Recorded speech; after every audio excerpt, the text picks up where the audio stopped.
Hello, friends. I'm Catherine. I am an esoteric yoga teacher and healer living in Manhattan. I started teaching classes a little over a year here, and I was teaching just some private lessons. And after a while, people started to approach me asking for naked yoga. I didn't think that I would actually go through with doing it for almost a year. I resisted. And then, one day, I decided, why not?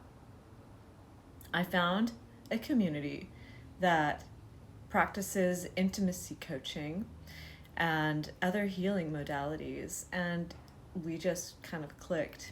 It worked out for me that I could teach out of a space that's very liberating and allows for safe containers for people to explore a little bit of their wild side. So I've started specializing in creating safe containers where men and women can explore being free in themselves. And this has actually taken yoga to the next level that corporate yoga is unable to reach. Many people who have practiced yoga for many years feel like they have hit a plateau of some type and they don't really know where to go from there once they've gotten so flexible that they can put their own ass on their head. Where do you go once you've reached all of the limitations of your flexibility and you don't really have anywhere else to go with your asanas or your yoga poses? Well, you can practice things that are in psychic empowerment, the other parts of yoga which are seldom explored and often ignored. There is, for instance, a part of yoga that is extremely important called brahmacharia. This is sexual energy containment. It's not necessarily celibacy. A lot of people will define it as celibacy, but that's not exactly what it is. And even in India, some people will say that even playing with aroused energy is not part of celibacy, which is strange. You can't just pretend you're not aroused. You can't just avoid touching yourself because it's you. You will touch every part of yourself eventually, even when you're celibate. It's just the nature of being in a body. So instead of denying yourself the pleasure of your body, you're actually working on what is also described in brahmacharya as sexual continence. This is emphasized when you practice naked with other people, as sometimes you get random times of arousal that you must simply allow to pass. So the energy of arousal comes and goes if you are not acting impulsively on it. And doing this is actually really good for not only you as an individual and your relationships, but society as a whole, as everything is connected. What you do in your private time is going to affect the way that your neurology works, the way that your chemistry and your hormones work.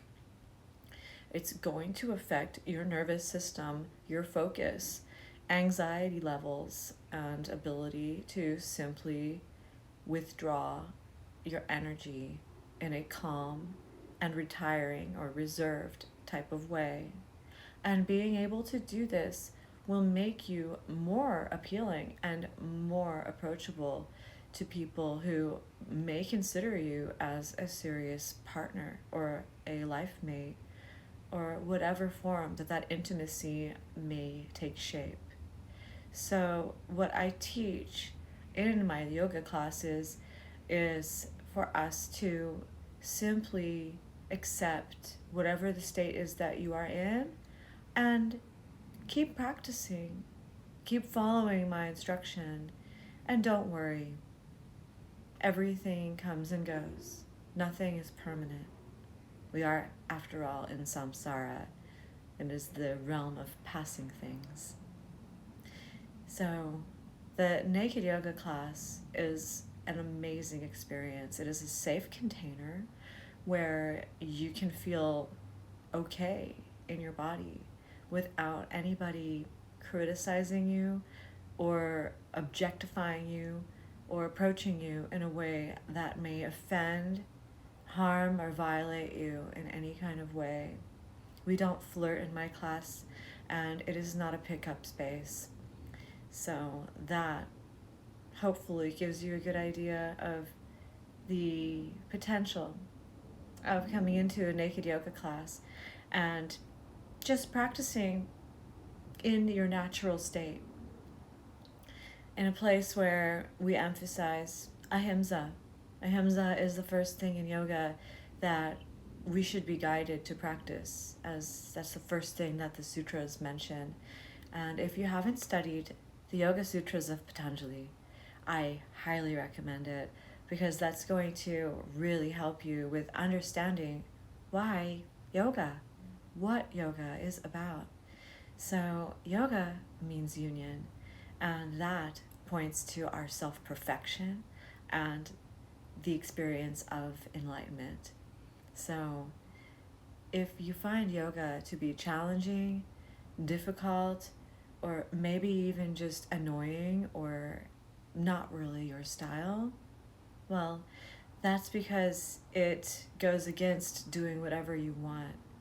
It actually has a lot of very concise and articulate guidelines that go beyond stretching and breathing, and they really come in when you practice naked.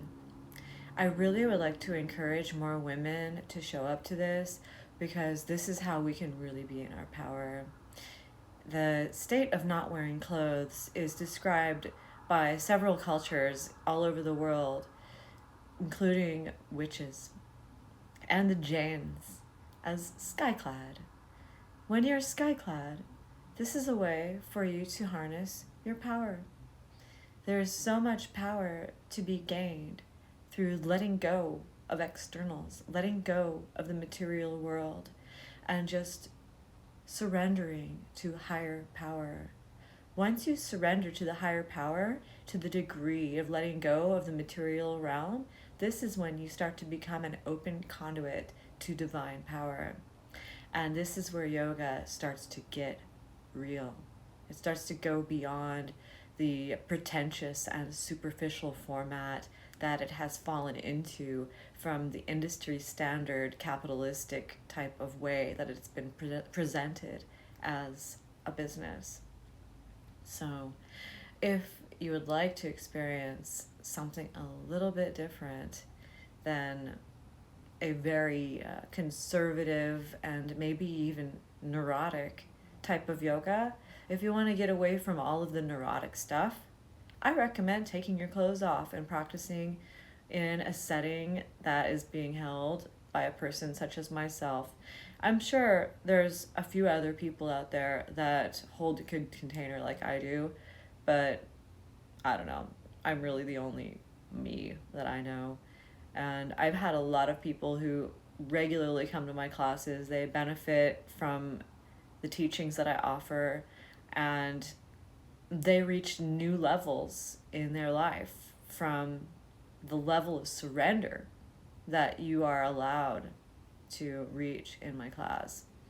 So that's that for that class. I have another class that I teach, which is actually a spicy one. So stay tuned, and I will tell you about that one next.